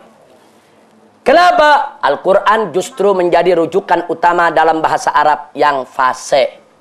Bagaimana itu bisa terjadi? Perhatikan, saudara. Jika Al-Quran merupakan teks bahasa, jika, na'udzubillah min jika. Nah, ini kan kita mengandai-andaikan Al-Quran teks bahasa, waliyadzubillah min dzalik. Jika Al-Quran merupakan teks bahasa, mestinya Al-Quran tunduk kepada kaidah dan karakteristik bahasa Arab. Mestinya Al-Quran tidak menggunakan lafaz atau kata yang tidak dikenal masyarakat Arab saat itu. Mestinya semua kata yang ada dalam Al-Quran adalah lafaz yang orang Arab saat itu paham. Nah, itu kalau tunduk kepada bahasa Arab. Kenyataannya Al-Quran merubah kaidah dan karakteristik bahasanya seperti makna karomah dan ikhwah. Ini yang pertama dulu, sebelum saya lanjutkan. Saudara, orang Arab jahiliyah kalau dengar karomah itu yang mereka paham adalah kemuliaan seseorang karena banyak istri, banyak anak, banyak harta, tinggi kedudukan. Itu karomah. Tanya orang Arab yang mana saja di zaman jahiliyah, kalau sudah bicara karomah, banyak anak, banyak istri, Banyak harta, kedudukannya dihormati. Dan ini tertuang dalam syair-syair Arab klasik. Datang Al-Quran, dirubah itu makna oleh Al-Quran. Al-Quran menyatakan, inna akramakum indallahi atqakum. Kata Al-Quran, karamah itu, kemuliaan itu bukan karena banyak anak, bukan karena banyak istri, bukan karena banyak harta, bukan karena takwa. Berarti secara semantik Al-Quran sudah merubah makna bahasa. Oh, luar biasa. Jadi Al-Quran gak tunduk kepada istilah jahiliyah, enggak. Diperbaiki oleh Al-Quran. Itu istilah jahiliyah tidak benar. Karamah itu jangan dikait-kaitkan dengan banyak anak, banyak istri, banyak harta, dan tinggi kedudukan. Karamah itu harus dikaitkan dengan takwa. Subhanallah. Ini terobosan. Makanya kita katakan Al-Quran gak tunduk kepada kaidah bahasa Arab yang berlaku di masyarakat jahiliyah. Tidak. Al-Quran dia tunduk kepada yang diinginkan oleh Allah Subhanahu wa ta'ala. Karena ini kalam Allah, wahyu Allah. Kemudian, mari kita lihat lagi. Begitu juga kata ikhwah. Kata ikhwah itu masyarakat Arab pahamnya yang namanya ikhwah, ya saudara, senasab, titik. Tapi lagi-lagi Al-Quran merubah. Innamal mu'minuna ikhwatu. Sesungguhnya orang-orang yang beriman itu adalah ikhwah. Dirubah lagi sama Al-Quran itu arti. Yang sudah berlaku dalam masyarakat jahiliyah dirubah. Subhanallah. Nah, makanya Al-Quran tidak tunduk kepada bahasa Arab yang berlaku di masyarakat jahiliyah. Tapi bahasa Arab harus tunduk kepada Al-Quran. Kalau Al-Quran sudah merubah itu makna, bahasa Arab harus ikut makna Al-Quran. Tidak boleh ikut makna selain makna Al-Quran. Alhamdulillah. Nah, kemudian mari kita lihat lagi. Nggak sampai di situ. Dan Al-Quran menggunakan lafaz atau kata yang masyarakat Arab tidak kenal. Seperti huruf muqatta'ah. Alif lam mim. Nggak ada orang Arab yang paham artinya, saudara. Nggak ada. Dari dulu sampai sekarang nggak ada yang paham. Kalau Al-Quran harus tunduk kepada kaidah bahasa Arab yang ada di masyarakat jahiliyah, mestinya huruf muqatta'ah nggak ada dalam Al-Quran, saudara. Tapi kenapa ada? Kenapa Allah gunakan huruf muqatta'ah? Ini sebagai isyarat buat kita. Kalau suatu saat nanti, jadi Allah udah tahu. Nanti di tahun 2010, Allah udah tahu, saudara. Akan ada orang mengatakan Al-Quran itu harus tunduk kepada kaidah bahasa. Makanya apa? Allah masukin tuh alif lam mim, alif lam ra. Yang dulu mungkin kita belum paham maksudnya apa. Sekarang baru kita paham manfaatnya, saudara. Manfaatnya apa? Bukti. Kalau Al-Quran tidak tunduk kepada kaidah dan karakteristik bahasa Arab yang berlaku di masyarakat jahiliyah. Imam Syafi'i radhiyallahu ta'ala anhu menolak. Kalau ada yang mengatakan dalam Al-Quran ada bahasa Persia, dalam Al-Quran ada bahasa Suryania, dalam Al-Quran ada bahasa Habasyiyah. Nah, sekarang kita tanya, lalu bagaimana Abarik? Lalu bagaimana Asfar? Bagaimana Araik? Saudara, ada dua jawaban. Ada dua jawaban. Kalau suatu kata dimasukkan oleh Allah dalam Al-Quran, yang ketika Al-Quran diturunkan, kata tersebut biasa dipakai oleh orang Persia atau biasa digunakan oleh orang Habasyiyah, itu bukan berarti itu bahasa mereka. Dengan Allah mencantumkan di Al-Quran, satu, menunjukkan bahwa kata-kata tersebut sebenarnya aslinya adalah bahasa Arab, titik. Cuma karena proses zaman, kata-kata itu sudah jarang digunakan oleh orang Arab. Terjadi asimilasi bahasa, pertukaran bahasa, sehingga bahasa tersebut digunakan oleh masyarakat Persia, masyarakat Arab sendiri udah nggak pakai lagi, saudara. Tapi bukan berarti itu Persia punya. Bukan. Nah, sehingga begitu Al-Quran menyebut Abarik, Araik, kemudian Asfar, itu menunjukkan kalau itu semua adalah bahasa Arab yang sudah punah, jarang digunakan oleh masyarakat Arabnya sendiri. Sehingga Al-Quran menginformasikan bahwa itu adalah bahasa Arab dan harus dikembalikan ke dalam bahasa Arab. Alhamdulillah. Jadi jangan dibulak-balik, saudara. Makanya Imam Syafi'i ngotot, nggak ada bahasa Persia dalam Al-Quran. Tapi kalau bahasa tersebut sudah umum digunakan di Persia, ya, itu betul. Tapi asli bahasa itu Persia, Imam Syafi'i menolak. Tidak ada. Asli bahasa itu bahasa Arab. Karena Allah mengatakan, Inna anzalnahu Qur'anan Arabiyyan. Berarti tidak ada bahasa lain dalam Al-Quran kecuali bahasa Arab. Sekurang-kurangnya, andai kata betul itu bahasa Persia, andai kata betul, sekurang-kurangnya, begitu masuk Al-Quran, berarti sudah diarabkan. Sekurang-kurangnya. Nah, tapi kalau Imam Syafi'i mengatakan bukan Arab, itu memang aslinya bahasa Arab kok. Nah, cuman dipakai. Asimilasi bahasa itu biasa. Lewat perjalanan sekian ratus tahun. Yaitu pertukaran di antara umat manusia. Kira-kira jelas tidak? Nah, artinya apa saudara? Andai kata Al-Quran tunduk kepada teks bahasa Arab yang ada di masyarakat jahiliyah, mestinya abarik, asfar, aroik nggak ada dalam Al-Quran. Orang jahiliyah nggak kenal. Nggak paham saudara. Nah, kenapa Al-Quran bawa itu ayat? Karena Al-Quran tidak tunduk kepada kaidah bahasa yang berlaku di masyarakat jahiliyah. Justru Al-Quran meluruskan. Bahasa kalian ada yang kurang, yang kalian sudah tidak gunakan. Al-Quran kembalikan itu kata-kata di dalamnya. Berarti Al-Quran menjadi sumber rujukan bahasa Arab. Jadi bukan Al-Quran merujuk ke bahasa Arab yang mesti merujuk kepada Al-Quran. Kira-kira sampai di sini jelas tidak? Nah itulah. Nah begitu pula soal Rasm Utsmani. Ini orientalis dengan liberalis mengatakan Rasm Utsmani kan gundul. Bisa dibaca dengan beberapa variasi. Nah jadi itulah yang melahirkan banyaknya bacaan. Tunggu dulu. Rasm Utsmani yang gundul itu tidak melahirkan banyak bacaan. Hati-hati saudara. Jadi jangan sampai di antara umat Islam tertipu. Rasm Utsmani itu gundul. Karena gundul bisa dibaca dengan beberapa kemungkinan. Sehingga lahirlah beberapa qiraat. Itu nggak betul. Qiraat lahir bukan dari Rasm Utsmani. Qiraat lahir dari bacaan Nabi. Nabi yang baca. Nabi baca cara begini, Nabi baca cara begitu, Nabi sampaikan kepada umatnya. Rasm ngikutin bacaan. Nah, tadi kan kita udah bilang, manuskrip ikut bacaan. Bukan bacaan ikut manuskrip.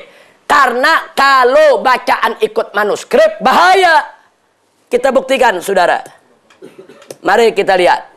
Saya kasih contoh satu saja dalam surat Al-Fatihah. Ini dulu dalam Rasm Utsmani, ya tidak ada titiknya. Ini ya mestinya tidak ada titiknya, nun juga tidak ada titiknya, tapi nggak apa-apa. Perhatikan, ini dalam Rasm Utsmani tertulis begini.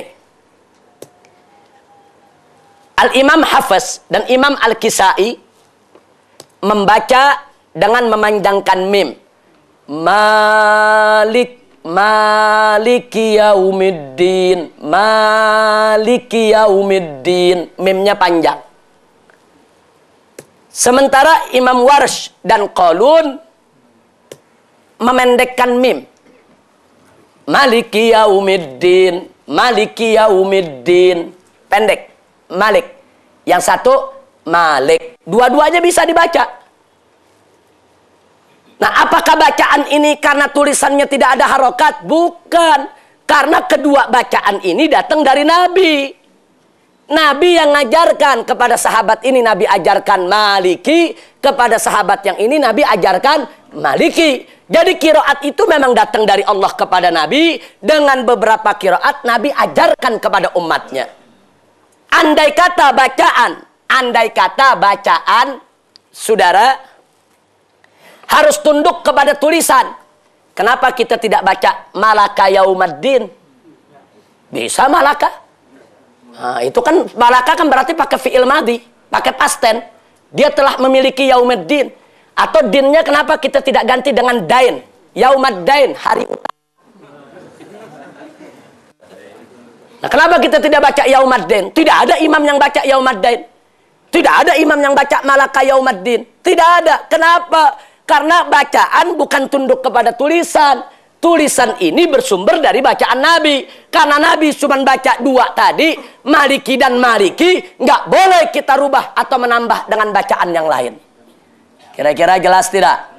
Nah, berarti saya mau tanya, kalau begitu, bacaan yang tunduk kepada tulisan atau tulisan yang tunduk kepada bacaan? Tulisan, tunduk, bacaan. Bacaan datangnya dari Nabi. Nabi dapat dari Allah. Nah, makanya di sini hati-hati. Tidak ada seorang imam, seorang sahabat, seorang muslim pun yang membaca malaka atau ad-dain. Ini maaf, ini hanya mesti dibuang. Ad-dain. Nggak ada. Karena tidak ada riwayat dari Nabi kita Muhammad Sallallahu Alaihi Wasallam. Nah, maka itu tadi kita katakan Rasam Utsmani tunduk kepada qiraat, bacaan, bukan sebaliknya. Kira-kira jelas tidak? Iya, mudah-mudahan besok-besok kalau ketemu sepilis bisa jawab ini. Amin ya rabbal alamin. Nah, sekarang bagian keempat. Tadi kan ada 5 kan? Yang keempat, teks Al-Quran adalah teks historis. Ini kata mereka.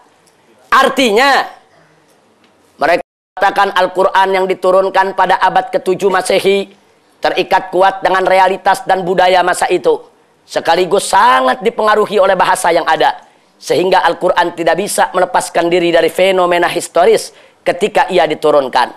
Karenanya teks Al-Quran lahir dari historis tersebut dan hanya merupakan rekaman situasi adat budaya masyarakat abad ke-7, masyarakat Arab abad ke-7, sehingga Al-Quran ke depan perlu mengadaptasi dengan perkembangan sejarah selanjutnya. Nah, ini sebetulnya kalimat terakhir itu tujuan mereka. Nah, tujuan mereka Al-Quran ini terpengaruh oleh sejarah. Makanya ke depan jangan anti dong dengan perkembangan sejarah. Kemana sejarah itu berkembang, Al-Quran harus ikut perkembangan zamannya. Nastaghfirullahaladzim wa natubu ilaih. Nah, bagaimana cara menjawab ini? Mari kita lihat jawabannya. Al-Quran bukan teks historis. Sekali lagi, Al-Quran bukan teks historis. Al-Quran adalah transhistoris, yaitu melampaui historisitasnya sendiri. Maksudnya, mari kita lihat. Al-Quran tidak terikat dan tidak dipengaruhi fenomena historis, yaitu realitas budaya dan bahasa masyarakat Arab abad ke-7 Masehi. Buktinya, Al-Quran bukan hanya merekam historis di masa turunnya, tapi juga historis masa lalu di luar wilayah turunnya, dan masa akan datang yang jauh dari jangkauan realitas budaya dan bahasa masyarakat Arab abad ke-7 Masehi. Dan Al-Quran telah membuktikan bahwasanya ia tetap sesuai untuk setiap bangsa, tempat, dan zaman. Maksudnya begini, saudara.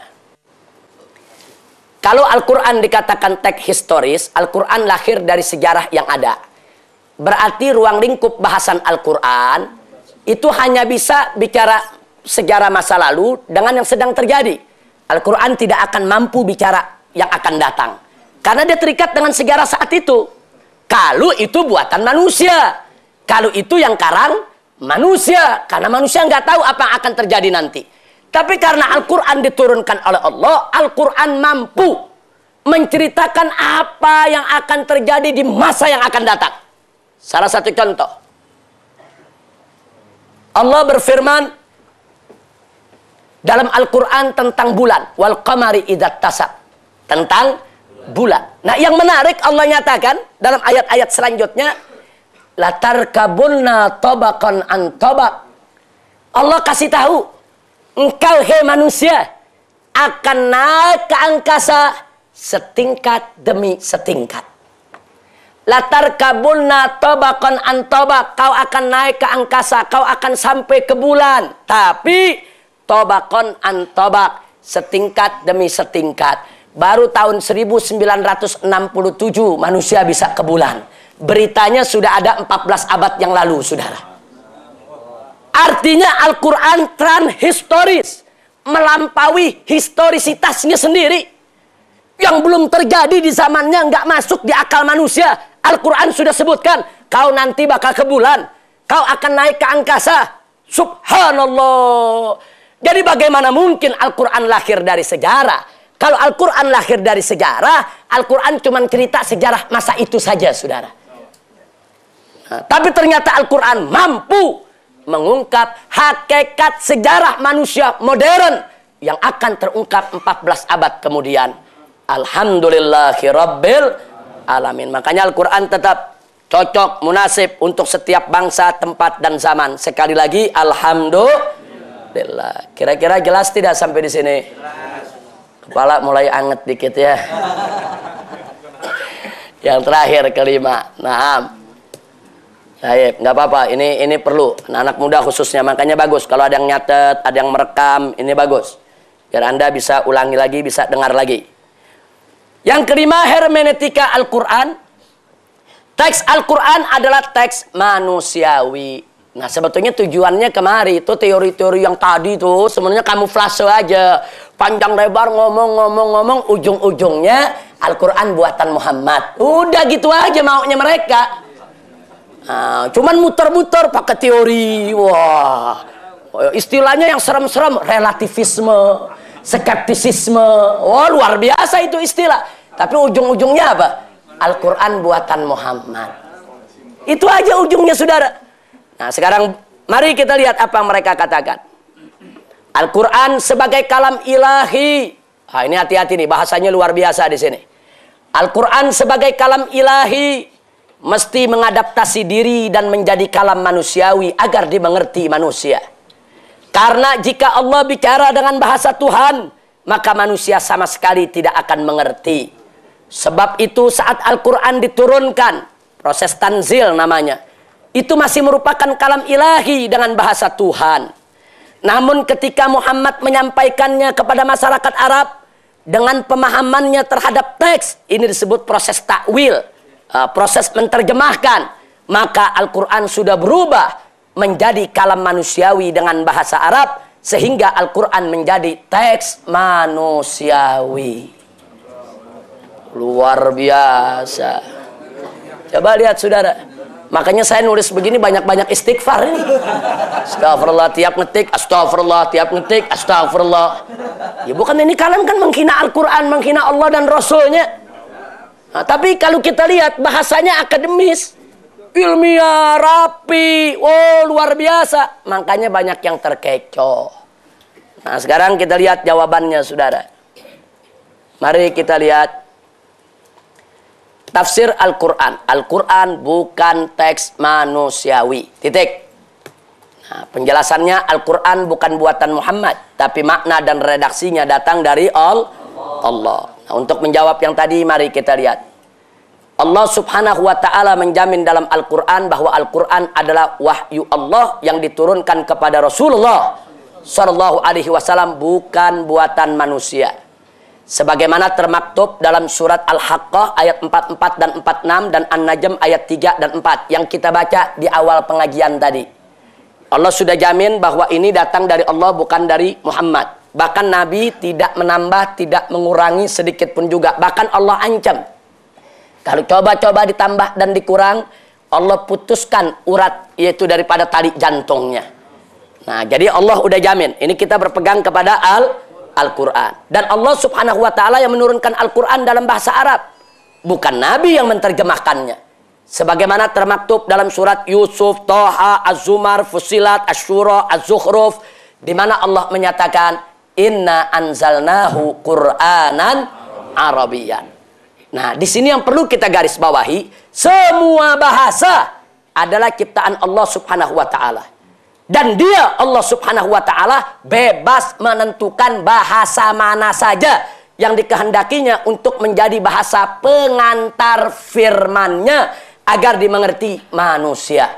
Saya tanya, Allah menurunkan kitab suci dengan bahasa Ibrani, boleh tidak? Boleh. Ada manusia berhak untuk melarang? Enggak.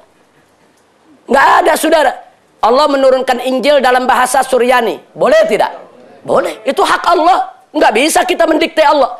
Nah, sekarang Allah ingin menurunkan Al-Quran dalam bahasa Arab. Boleh tidak? Boleh. Itu hak Allah. Andai kata Allah ingin menurunkan Al-Quran dengan bahasa Jawa. Boleh tidak? Boleh. Kalau Allah yang mau, saudara. Tapi dari sekian juta bahasa, yang dipilih oleh Allah adalah bahasa Arab. Itu hak Allah. Jangan kita ngatur Allah. Allah nggak boleh dong pakai bahasa Arab. Lah emang kita mau ngatur Allah, saudara? Nggak boleh. Kalau dia katakan bahwa di sana ada bahasa tersendiri, dia mesti buktikan bahasa yang mana. Kalau cuman kira-kira, asumsi, tebak-tebakan, ya jangan ngomong, anak kecil juga bisa tebak-tebakan. Oh mungkin, oh Tuhan itu bahasanya jadu-jadu kali ya. Oh mungkin bahasanya au-au. Nggak bisa. Nggak boleh kita tebak-tebakan saudara. Apa yang kita tidak tahu, uskut, tutup mulut, jangan bicara yang kita tidak paham. Yang jelas bahwa Allah menurunkan firman-Nya dalam bahasa yang Allah pilih, yaitu bahasa Arab. Itu hak Allah. Nah, kira-kira jelas tidak? Nah, jadi jangan tertipu dengan ungkapan-ungkapan seperti tadi. Tidak.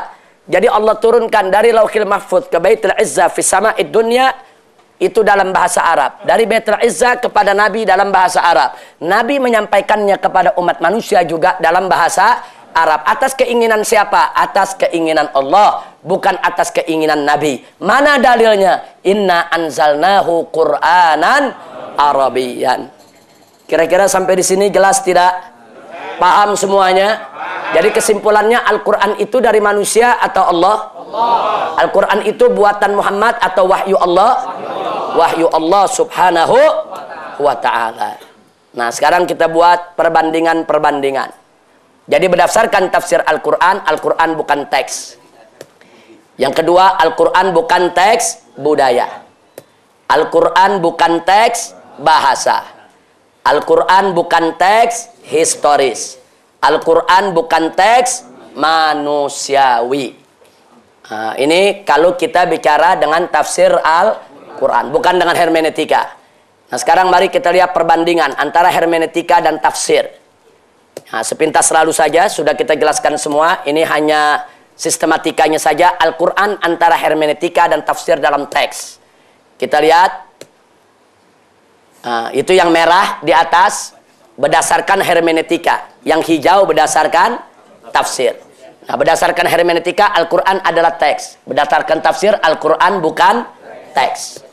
Nah, dua. Berdasarkan hermeneutika, teks Al-Quran adalah teks budaya. Berdasarkan tafsir, bukan teks budaya. Tiga. Al-Quran adalah teks bahasa. Berdasarkan tafsir, bukan teks bahasa. Empat. Teks Al-Quran berdasarkan hermeneutika adalah teks historis. Berdasarkan tafsir, bukan teks historis. Lima. Teks Al-Quran adalah teks manusiawi berdasarkan hermeneutika. Tapi berdasarkan Al-Quran, bukan teks manusiawi. Kira-kira sampai di sini jelas? Nah, sekarang yang berikutnya. Masih ringkasan. Al-Quran, hermeneutika dan tafsir dalam sifat. Nah, ini penting. Hermeneutika bersifat relativisme. Tafsir relatif tidak ada yang mutlak benar. Sedangkan tafsir ada yang qat'i, mutlak benar. Dan ada yang zonni, yakin benar. Contoh yang mutlak benar. Qul huwallahu ahad.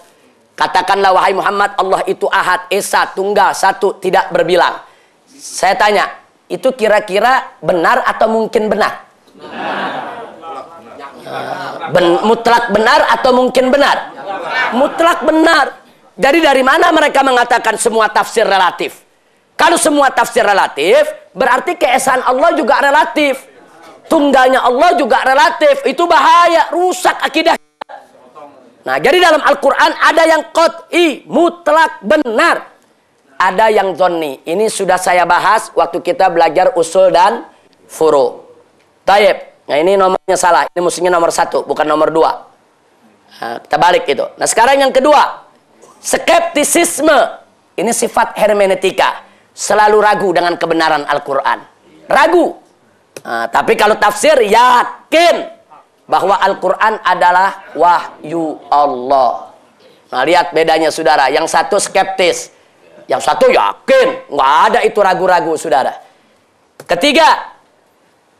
Hermeneutika desakralisasi Al-Quran sebagai kitab biasa yang tidak suci.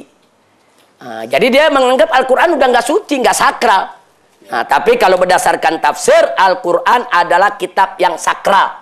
Suci, agung, mulia, dan penuh mukjizat. Titik. Ini nggak perlu diragukan lagi. Kenapa? Karena dari awalnya kita tahu ada yang qat'i. Dari awalnya kita yakin bahwa yang qat'i itu adalah mutlak benar. Yang keempat, berdasarkan hermeneutika, pembebasan Al-Quran dari dogma sehingga siapa saja berhak menafsirkannya. Tapi berdasarkan tafsir, hanya mufassir yang memenuhi syarat yang boleh menafsirkan Al-Quran. Nggak boleh sembarang orang menafsirkan Al-Quran. Nah, yang kelima, siklus hermeneutis yang membuat makna senantiasa berubah. Nah, itu hermeneutika. Nah, tapi kalau yang namanya tafsir Quran, makna Al-Quran statis tidak berubah. Pemahaman mufassir yang terbatas. Kadang-kadang di satu zaman belum dipahami, di zaman lain baru dipahami. Seperti latar kabunna tobakon antobak. Tapi yang berkenaan dengan akidah itu statis, tidak ada perubahan. Dari diturunkan Allah Esa. Apa ada tafsir sekarang Allah tidak Esa lagi? Nggak ada. Tetap statis. Nah, taib. Nah, kalau setelah itu saudara, akhirnya saya himbau semua. Waspada terhadap mega proyek Spilis dan Asia Foundation di Indonesia. Yang mana mereka sedang menggarap tafsir Al-Quran edisi kritis. Kalau ini sampai mereka terbitkan, maka ini akan menjadi musibah buat kita dan ini tantangan buat kita untuk melawan mereka. Ini akan buhara. Nah, saya ingatkan dari sekarang, ini tantangan. Entah kita ngalami atau mungkin anak cucu kita yang akan mengalaminya. Wallahu a'lam. Nah, kemudian waspada terhadap tokoh-tokoh Spilis. Kalau Anda beli buku, tolong waspada. Nah, sejumlah diantaranya berasal dari Mesir. Seperti Rifa'ah At-Tahtawi. Nah, kalau Anda mendengar nama ini, kitab nggak usah dibeli. Ini tokoh Spilis. Hati-hati, ini termasuk yang menggunakan hermeneutika. Jadi orang Islam yang pertama kali ikut menggunakan hermeneutika, ini orangnya. Dari Mesir. Kemudian yang kedua, Qasim Amin. Ya, ini juga dari Mesir. Kemudian ada Ali Abdul Razik. Ini juga dari Mesir. Kemudian ada Faruk Faudah. Ini juga ini dari Mesir semua. Hasan Hanafi. Nah, ini juga tokoh-tokoh Spilis. Kemudian Abid Al-Jabiri. Kemudian masih ada Toha Hussein. Nah, kemudian masih ada Nawal As-Sa'dawi. Dan masih ada lagi Nasr Hamid Abu Zaid. Ini kemarin diundang ke Indonesia. Nah, ini diundang ke Indonesia buat seminar yang mengadakan tokoh-tokoh liberal. Oh, luar biasa. Ini dianggap nabinya kaum liberal. Oh, luar biasa. Apa yang keluar dari dia udah dianggap wahyu, saudara. Taib. Masih ada lagi Muhammad Sahrur. Nah, ini juga yang punya proyek hermeneutika. Berikutnya adalah Muhammad Arkon. Ini semua tokoh-tokoh Mesir. Tolong, kalau Anda dapat bukunya, nggak usah dibeli, nggak usah dibaca. Kalau Anda tidak paham, jangan lihat, oh ini orang Arab yang bikin orang Mesir main beli. Hati-hati. Nah, sementara kalau yang dari India Pakistan ada Ahmad Khan. Nah, ini juga waspada. Dan masih ada Fazlur Rahman. Nah, ini Fazlur Rahman ini yang sangat dibanggakan oleh kaum liberal Indonesia. Sementara di Indonesia ada Harun Nasution. Ini sudah wafat. Kemudian ada Gus Dur. Ini juga sudah wafat. Kemudian ada Nurkholis Majid. Ini juga sudah wafat. Kemudian ada Dawam Raharjo. Nah, ini mantan ketua Muhammadiyah yang membela Ahmadiyah habis-habisan. Kenapa? Karena dia termasuk punya pemikiran seperti tadi, relativisme, yaitu meragukan tentang kebenaran. Kemudian masih ada Johan Effendi. Ini yang kemarin hadir di Mahkamah Konstitusi menjadi saksi ahli untuk membela Ahmadiyah. Masih ada Lutfi Syaukani. Ini yang kemarin di Mahkamah Konstitusi mengatakan Muhammad sama dengan Lia Eden. Kemudian Ulil Absar Abdallah. Ini pernah menulis di Kompas beberapa tahun lalu. Mereka mengatakan sosok Muhammad itu adalah sosok manusia biasa yang harus kita kritisi. Jangan anggap Muhammad itu serba tidak punya salah. Tapi kita harus berani untuk mengkritik kesalahan-kesalahan Muhammad. Nah, jadi jangan kaget. Kalau Al-Quran aja mereka berani protes, Allah aja mereka berani protes, apalagi Nabi, saudara, yang dianggap manusia oleh dia. Nah, kemudian masih ada Sumanto Qurtubi. Nah, ini yang mengarang kita buku Lubang Hitam Agama. Dia mengatakan di situ bahwa kepahlawanan Muhammad di dalam kitab-kitab sejarah itu sama dengan cerita James Bond 007. Oh, luar biasa ini, saudara. Galil adab ini. Nah, terus dia katakan Al-Quran itu, kata dia, itu hanya merupakan hasil konspirasi antara Jibril, Muhammad, dan kaum Quraisy untuk kepentingan masyarakat Quraisy. Bahkan dia katakan untuk memperbudak umat manusia kepada kepentingan bangsa Quraisy. Ini bukan fitnah. Dia karang bukunya, dan bukunya kita punya, saudara. Nah, makanya tolong hati-hati dengan tokoh-tokoh Spilis ini. Hati-hati, jangan sembarangan beli. Nah, mudah-mudahan Allah selamatkan kita semua. Nah, akhirnya kita tutup pengajian kita dengan firman Allah dalam surat At-Taubah ayat 32. A'udzu billahi minasyaitonir rajim. Bismillahirrahmanirrahim. Yuriduna an yutfi'u nurallah biafwahihim wa ya'ballahu illa ayyutimma nurahu walau karihal kafirun. Jadi Allah menyatakan dalam ayat ini, yuriduna, mereka ingin, an yutfi'u nurallah, memadamkan cahaya Allah, biafwahihim, dengan mulut-mulut mereka. Wa ya'ballahu, dan Allah tolak itu semua. Allah tidak menghendaki itu semua, illa an yutimma nurah, kecuali yang Allah inginkan adalah menyempurnakan cahayanya, walau karihal kafirun, walaupun orang-orang kafir akan membenci. Kemudian di dalam surat As-Saff ayat 8, faqala ta'ala, yuriduna liyutfi'u nurallah biafwahihim wallahu mutimmu nurih walau karihal kafirun. Shadaqallahul azim. Allah menyatakan mereka ingin memadamkan cahaya Allah biafwahihim, dengan mulut mereka. Wallahu mutimmu nurih, dan Allah akan menyempurnakan cahayanya walau karihal kafirun, walaupun orang-orang kafir itu membenci. Jadi apa yang dilakukan kaum liberal? Mereka ingin memadamkan cahaya Allah, cahaya Al-Quran, cahaya Islam, dengan mulut mereka, dengan teori mereka, dengan metodologi mereka, dengan tulisan mereka, dengan ucapan mereka. Tapi jangan khawatir, Allah sudah janji kepada kita semua, wallahu mutimmu nurih, Allah akan sempurnakan cahayanya walau karihal kafirun, walaupun orang-orang kafir itu akan benci, saudara. Nah, jadi ini jaminan dari Allah. Yuk mari sama-sama kita menjadi pembela-pembela Allah, yaitu yang memenangkan agamanya. Allah berfirman dalam ayat yang lain, ya ayyuhalladzina amanu kunu ansarallah. Hei orang-orang yang beriman, jadilah kamu sebagai pembela-pembela Allah. Allah itu tidak butuh dibela. Tapi kenapa kita disuruh menjadi pembela Allah? Menurut ahli tafsir, yang dimaksud membela Allah, membela ajarannya, membela agamanya, membela kitab sucinya, membela nabinya, membela daripada agamanya, daripada orang-orang yang ingin menghancurkannya. Mudah-mudahan kita termasuk Ansarullah. Nah, ini yang ingin saya sampaikan pada kesempatan, yaitu pada hari ini. Mudah-mudahan manfaat untuk kita semua, dan mudah-mudahan ini akan menjadi benteng bagi kita di dalam menghadapi yaitu hujatan orang-orang kafir kepada kita. Amin ya rabbal alamin.